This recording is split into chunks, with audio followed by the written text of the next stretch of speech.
ಎಲ್ಲರಿಗೂ ತಿಳಿದಿರುವಂತೆ Kannambadi ಕಟ್ಟೆಯನ್ನ ಕಟ್ಟಿಸಿದ್ದು sir M ವಿಶ್ವೇಶ್ವರಯ್ಯನವರು.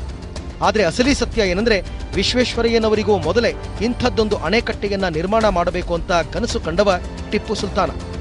ಈ ಅಣೆಕಟ್ಟೆಯನ್ನ ನಿರ್ಮಿಸಲು ಆತ ಬಹಳವೇ ಪ್ರಯತ್ನಿಸಿದ. ಇದನ್ನ ಸಾಕಾರಗೊಳಿಸಲು ತಾನು ಬದುಕಿರುವವರೆಗೂ ಹಲವು ರೀತಿಗಳಲ್ಲಿ ಯತ್ನಿಸಿ ಸೋತಿದ್ದ. ಆದರೆ ಆ ನಂತರದಲ್ಲಿ ಟಿಪ್ಪುವಿನ ಕನಸು ಈಡೇರಿಸಿದ್ದ ಮೈಸೂರು ಒಡೆಯರಾಗಿದ್ದ ನಾಲ್ವಡಿ ಕೃಷ್ಣರಾಜರ ಮೂಲಕ. ಅದು ಕೇವಲ ಜವಾಬ್ದಾರಿಯಾಗಿರದೆ ನಾಲ್ವಡಿ ಕೃಷ್ಣರಾಜ ಒಡೆಯರ್ ಹೆಬ್ಬಯಕೆಯೂ ಆಗಿತ್ತು.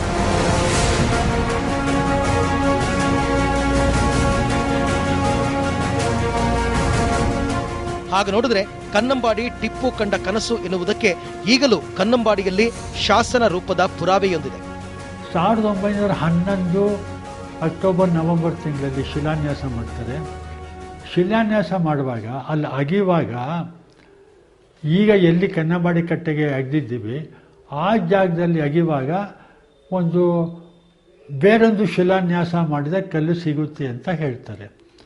ಅದು ಟಿಪ್ಪು ಸುಲ್ತಾನು ಅದೇ ಜಾಗದಲ್ಲಿ ಕಾರವೇರಿಗೆ ಒಂದು ಅಣೆಕಟ್ಟನ್ನು ಕಟ್ಟುವ ಯೋಜನೆಯನ್ನು ಮಾಡಿದ್ದ. ಅದಕ್ಕೆ ಅವನು ಶಿಲಾನ್ಯಾಸ ಮಾಡಿದ್ದ ಅಂತ ಹೇಳ್ತಾರೆ. 1911ರಲ್ಲಿ ಅದು ಸಿಗುತ್ತೆ.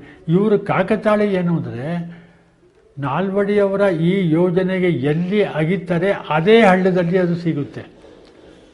ಅವನು 1794ರಲ್ಲಿ ಟಿಪ್ಪು ಶಿಲಾನ್ಯಾಸ ಮಾಡಿದ್ದ ಅನ್ನುವಂಥ ಕಲ್ಲು ಪರ್ಷಿಯನ್ ಭಾಷೆಯಲ್ಲಿ ಸಿಗುತ್ತೆ.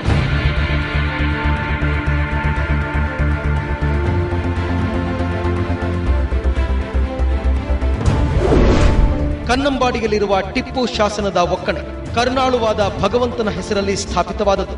ಪೈಗಂಬರ್ ಮಹಮ್ಮದರ ಜನ್ಮದಿನದಿಂದ ಪ್ರಾರಂಭವಾದ ಸಾರಮಾನ ಶಕಿಯ 1221ನೆಯ ತೇದಿಯಾದ ಸೋಮವಾರ ಶುಭ ದಿವಸ, ಸೂರ್ಯೋದಯ ಪೂರ್ವ ಅರುಣೋದಯ ಕಾಲದಲ್ಲಿ ಶುಕ್ರಗ್ರಹ ಬಲಯುಕ್ತವಾದ ವೃಷಭ ಲಗ್ನದಲ್ಲಿ ಭಗವಂತನ ಛಾಯಾ ಸ್ವರೂಪರಾದ ಹಜರತ್ ಟಿಪ್ಪು ಸುಲ್ತಾನರಾದ ನಾವು ಭಗವಂತನ ದಯೆಯಿಂದ ಖಲೀಫ ಪದವಿಯಲ್ಲಿದ್ದು, ಜಗತ್ತಿಗೆ ಸಾರ್ವಭೌಮರಾದ ಪೈಗಂಬರ್ ಮಹಮ್ಮದರ ಪ್ರೇರಣಾದಾಯಕರಾದ ವೈಸರಾಯರ ಸಹಕಾರದಿಂದ ರಾಜಧಾನಿಯ ಪಶ್ಚಿಮ ದಿಕ್ಕಿನಲ್ಲಿ ಕಾವೇರಿಗೆ ಅಡ್ಡಲಾಗಿ ಅಣೆಕಟ್ಟೆಯನ್ನ ಕಟ್ಟಲು ಶಂಕುಸ್ಥಾಪನೆ ಮಾಡುತ್ತಿದ್ದೇವೆ.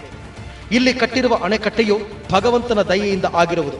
ನಮ್ಮಿಂದ ಶಾಶ್ವತವಾಗಿ ಕೊಡಲ್ಪಟ್ಟಿರುವ ಈ ಕೊಡುಗೆಗೆ ಯಾರಾದರೂ ಶಿಷ್ಟಾಚಾರ ಮೀರಿ ನಡೆದರೆ ಅಂಥವನು ಮನುಷ್ಯ ಕುಲಕ್ಕೆ ಅನರ್ಹನು, ಸೈತಾನನು, ರೈತರಿಗೆ ಮಾತ್ರವಲ್ಲ ಅಖಿಲ ಜಗತ್ತಿಗೂ ದ್ರೋಹ ಬಗೆದವನು ಎಂದು ಭಾವಿಸಲ್ಪಡುವನು.